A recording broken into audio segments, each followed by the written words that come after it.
الله وبركاته. بسم الله الرحمن الرحيم.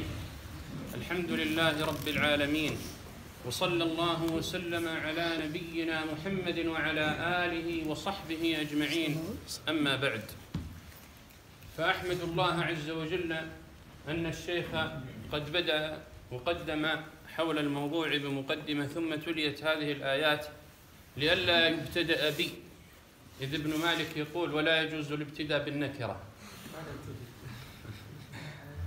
وقبل أن آتي إليكم قال لي قلبي: إنك تأتي قوما أهل كتاب وسنة، فليكن أول ما تخبرهم به أنك تحبهم في الله، فأشهد الله عز وجل على أنني أحبكم في الله.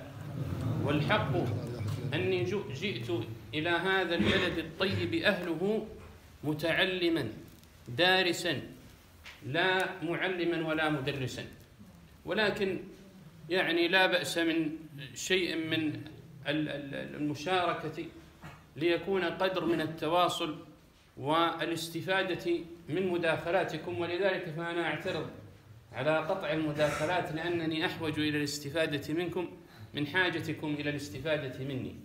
وحالي معكم يا أيها الشناقطة كما قال الأول: حالكم كالبحر يمطره السحاب وما له فضل عليه لأنه من مائه، فما هي إلا بضاعتكم ردت إليكم.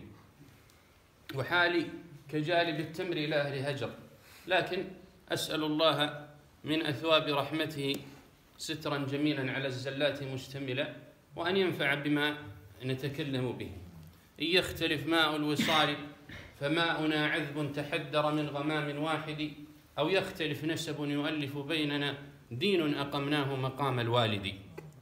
فرطت في وصلكم، نحن نعرف يعني مفاتيحكم، وهي الابتداء بالشعر ونحوه، فلذلك قال فرطت في. أقول أنا زرت هذا البلد الطيب السنة الماضية، وعندما امتطيت الطائرة وقلبي كله أشواق عاتبت نفسي أنني تأخرت في زيارة هذا البلد، وأنا من سنين وأنا أتمنى أن أزوره.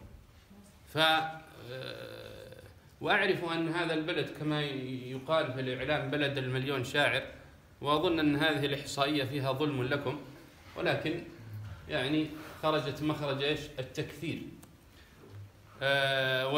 ومفهوم المخالفة إذا خرج مخرج التفخيم فإنه لا يعمل به. وابن عاصم يقول: والأخذ بالمفهوم في المذاهب ممتنع يجري مجرى الغالب. فقلت أعاتب نفسي وأخاطبكم: فرطت في وصلكم، لكن تفريطي ما كان من نقص أشواقي لشنقيطي، بل المودة في قلبي موثقة لكم، وربطتها أوثقت تربيطي. دار العلوم ومأوى الناظمين، بها في كل محضرة 70 عمريطي. إذا المثبط عني للعلوم دعا، أرقي بذكركم آثار تثبيطي. وإن كسلت عن التحصيل في زمن، جعلت سيرتكم في العلم تنشيطي. قد اتخذتم ظهور العيس مدرسة، جمعتم عندها علم الشماطيط المتفرق. لما رأيتكم عني العناء مضانع، ما الدواء لإعياء وتبطيط التعب. لما رأيتكم عني العناء مضانع، ما الدواء لإعياء وتبطيط. أيا شناقطة الدنيا أقول لكم، وليس يملك من في الكون تغليطي. لولا جوار رسول الله سيدنا، لقلت يا ليتني في الناس شنقيطي. الله يرضى عنكم يحفظكم. وحقيقة أيها الإخوة الكرام، أصدقكم القول: إن بلدكم هذا فيه نقص عن كثير من البلدان في أمر الدنيا، إلا أن الله عز وجل قد عوضكم بما هو خير من ذلك وأبقى، وهو بقاء العلم متوارثا على ما سار عليه السلف وعلى ما سار عليه الأئمة. اليوم طلاب علم، ثم في غدهم أئمة الدين من أمثال سفيان. فاحمدوا الله على هذه النعمة، ولا يضركم ما نقص عليكم من أمر الدنيا. رضينا قسمة الجبار فينا، لنا علم وللجهال مال، فإن المال يفنى عن قريب، وإن العلم باق لا يزال. فهذه نعمة والله عظيمة من رب العالمين عز وجل عليكم. إذا الناس تباهوا بالقصور وتباهوا بكثرة المال وتباهوا ببناء ناطحات السحاب، فأنتم تتباهون بالطرة والاحمرار ومختصر خليل وتحجونهم وتغلبونهم.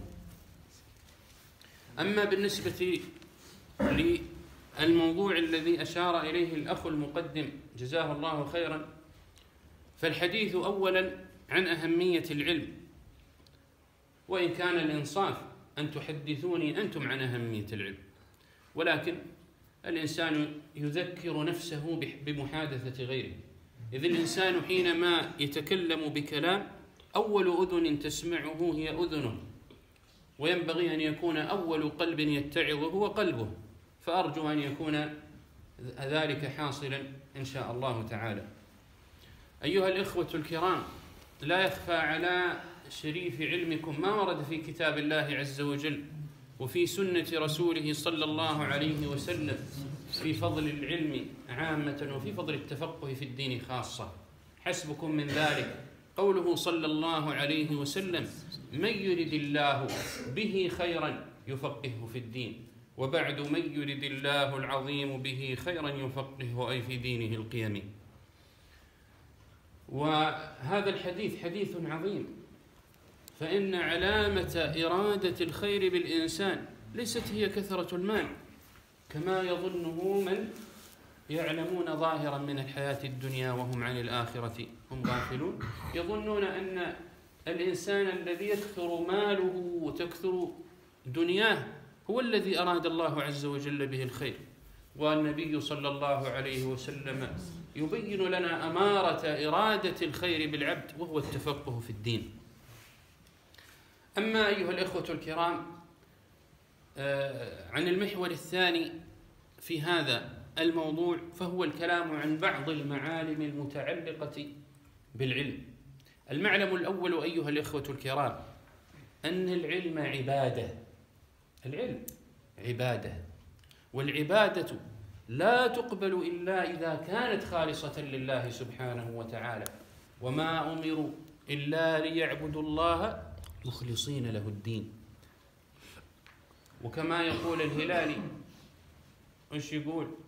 والعلم ما أكسب خشية العليم، قال: فمحض القصد به لله لا للمراءة أو التباهي، فإن من يقصد غير الله في كل أمر كان في تباهي. وقال آخر: الله فاقصدنه عز وجل، الله فاقصدنه عز وجل، واحذر من الرياء في كل عمل، فليس يرضى ربنا عباده أشركت فيها معه عباده.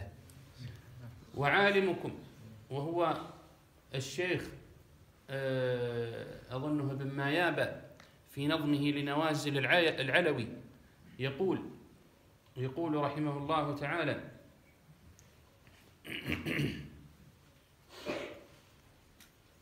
نعم، هكذا حفظنا ليس كحفظكم.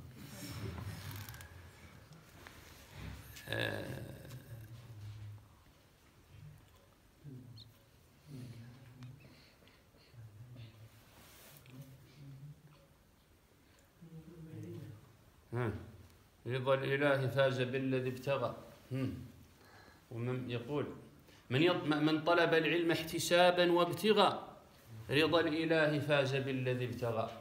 ومن به درب المباهات سلك، وظن نفسه على خير هلك. وشيخه في العلم بعد علم نيته شريكه في الإثم.